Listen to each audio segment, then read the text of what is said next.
ഇന്ന് ഞാൻ മലയാളികളുടെ എപ്പോഴും ഫേവറേറ്റ് ആയിട്ടുള്ള അല്ലെങ്കിൽ നൊസ്റ്റു ആയിട്ടുള്ള കപ്പയും മീൻ കറിയാണ് ഉണ്ടാക്കുന്നത്. കുറേ ദിവസമായി അത് ഉണ്ടാക്കണമെന്ന് വിചാരിക്കുന്നു. അപ്പോൾ ഉണ്ടാക്കുമ്പോൾ നിങ്ങളെ ഒന്ന് കാണിക്കാമെന്ന് കരുതി. നമുക്ക് എത്ര കഴിച്ചാലും മടുക്കാത്തൊരൈറ്റാണ് കപ്പയും മീൻ കറിയും. നിങ്ങൾക്കും അങ്ങനെ തന്നെയല്ലേ? എന്തായാലും നമുക്കിന്ന് ഉണ്ടാക്കി നോക്കാം. ഞാനിവിടെ 1.5 kg കപ്പയാണ് എടുത്തിട്ടുള്ളത്.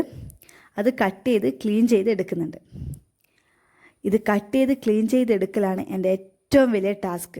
ഭയങ്കര മടിയാണ് എനിക്കിത് കട്ട് ചെയ്യാനും ക്ലീൻ ചെയ്യാനും. കപ്പ ക്ലീൻ ചെയ്യാൻ മടിയാണോ എന്ന് എന്തായാലും ഒന്ന് കമൻറ്റ് ചെയ്യണേ. അപ്പോൾ ഞാൻ കുക്കറിലാണ് കപ്പ വേവിക്കുന്നത്.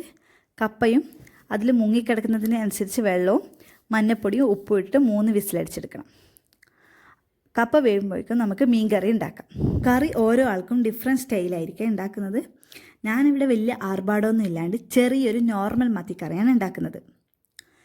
കറി തലേന്ന് വെച്ചിട്ട് കഴിക്കുമ്പോഴാണ് കപ്പയുടെ കൂടെ ഭയങ്കര ടേസ്റ്റ്. എനിക്കത്ര ക്ഷമയില്ലാത്തതുകൊണ്ട് ഞാൻ ഇന്ന് തന്നെ ഉണ്ടാക്കി കഴിക്കുകയാണേ. കറി ഉണ്ടാക്കാനായിട്ട് നമ്മൾ 3 തക്കാളിയാണ് എടുക്കുന്നത്. പിന്നെ ശ്രദ്ധിക്കേണ്ട ഒരു കാര്യം, നിങ്ങൾ കറി അടുപ്പിൽ മൺചട്ടിയിൽ തന്നെ ഉണ്ടാക്കാൻ ശ്രദ്ധിക്കണം. അതിൻ്റെ ടേസ്റ്റ് വേറെ എങ്ങനെ വെച്ചാലും നിങ്ങൾക്ക് കിട്ടില്ല.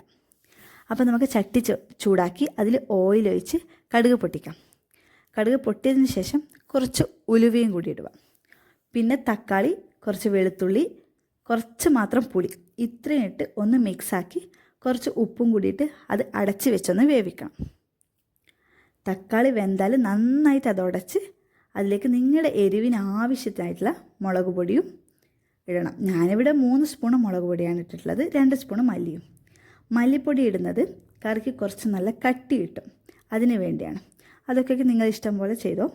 വീണ്ടും അത് അടച്ച് വെച്ച് നന്നായി തിളച്ചാലാണ് അതിലേക്ക് മീനിടുന്നത്. മീനിട്ടതിന് ശേഷം കറി നന്നായി അടച്ച് വെച്ച് വേവിക്കണം.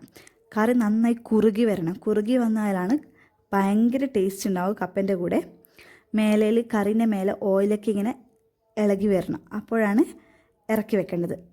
കുറച്ച് കറിവേപ്പിലയൊക്കെ ഇട്ടിട്ട് നമുക്ക് കറി ഇറക്കി വെക്കാം. അപ്പോഴേക്കും കപ്പ 3 വിസിലൊക്കെ ആയിട്ടുണ്ടാവും. ഏകദേശം കറി ഇതേപോലെ നന്നായിട്ട് കുറുകിയിട്ടുണ്ടായിരിക്കണേ.